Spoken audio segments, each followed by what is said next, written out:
Página 65. En deuda, por David Graeber, 2011 capítulo 3. Deudas primordiales. 3.5.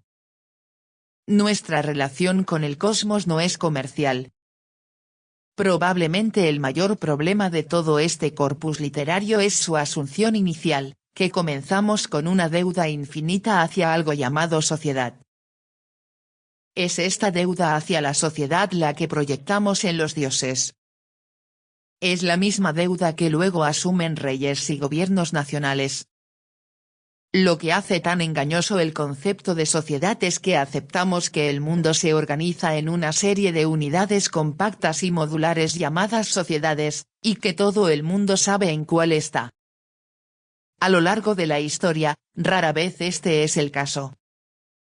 Imaginemos que soy un mercader armenio cristiano que vive bajo el dominio de Gengis Khan.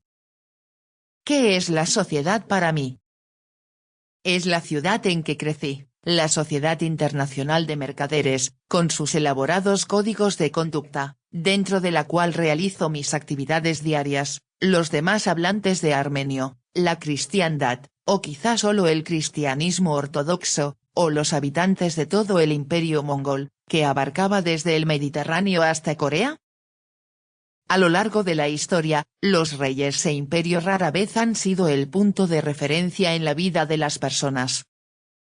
Los reinos surgen y caen, se fortalecen y debilitan, los gobiernos pueden hacer notar su presencia esporádicamente en la vida de la gente, y a lo largo de la historia muchas personas nunca tuvieron del todo claro bajo qué gobierno estaban.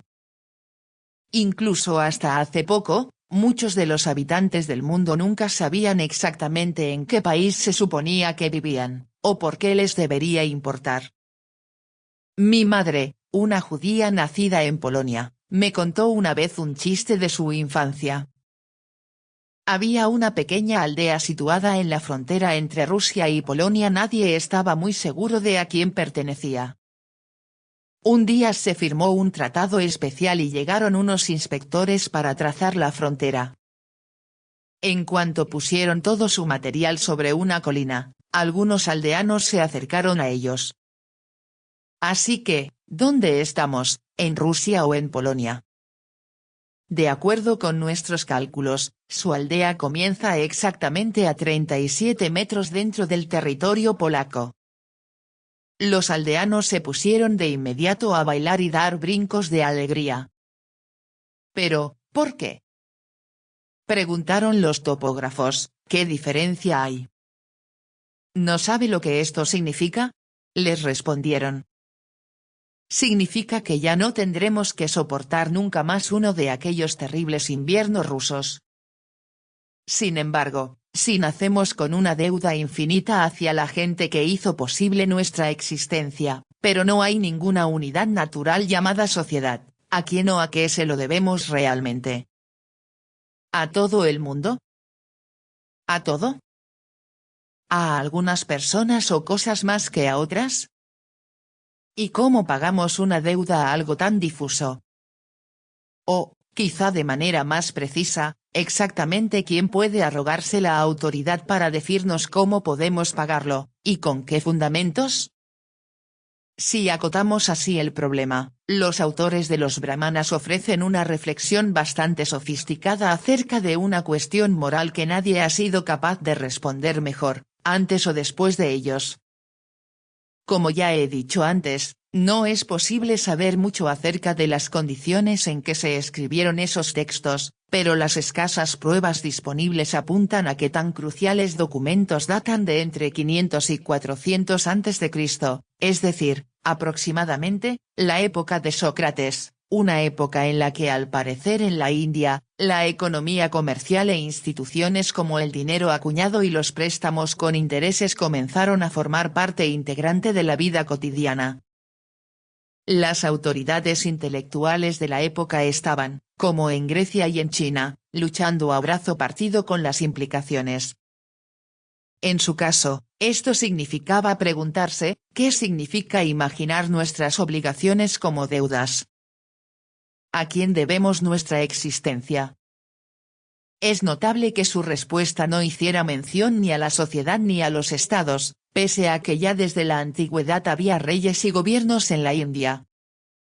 En su lugar se fijaron en las deudas hacia los dioses, los sabios, los padres y los hombres. No sería en absoluto difícil traducir su formulación a un lenguaje más contemporáneo. Podría ser algo así. Debemos nuestra existencia, sobre todo, al universo, fuerzas cósmicas o, como decimos hoy en día, a la naturaleza. La base misma de nuestra existencia.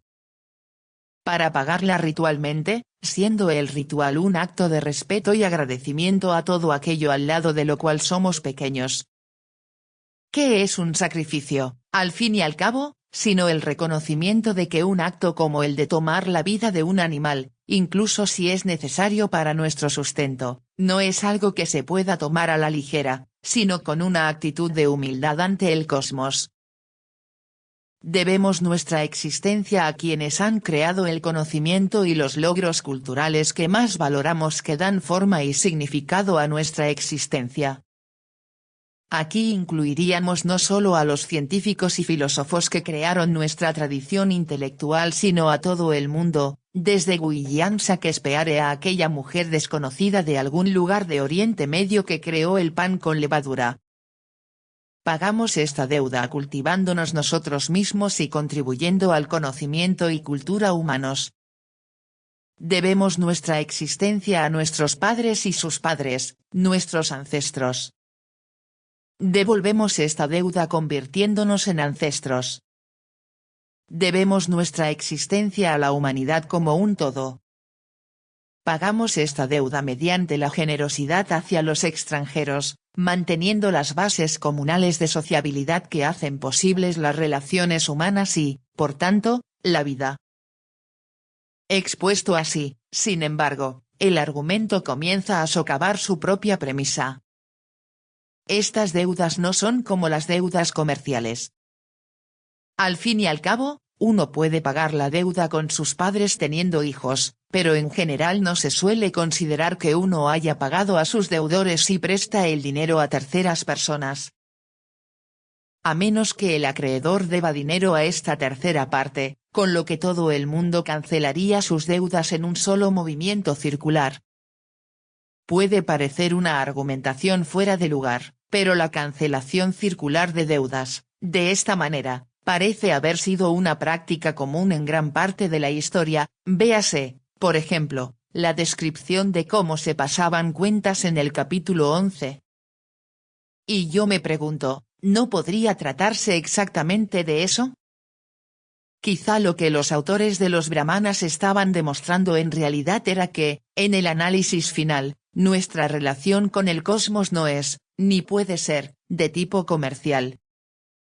Porque las relaciones comerciales implican a la vez igualdad y separación. Todos estos ejemplos hablan de superar una separación. Quedas libre de tu deuda hacia los ancestros cuando te conviertes en un ancestro, quedas libre de tu deuda para con los sabios cuando te conviertes en un sabio, quedas libre de tu deuda hacia la humanidad cuando te comportas con humanidad. Es así mucho más, incluso, si hablamos del universo. Si no puedes negociar con los dioses porque ya lo tienen todo, mucho menos puedes negociar con el universo, porque el universo es todo, y ese todo forzosamente te contiene a ti.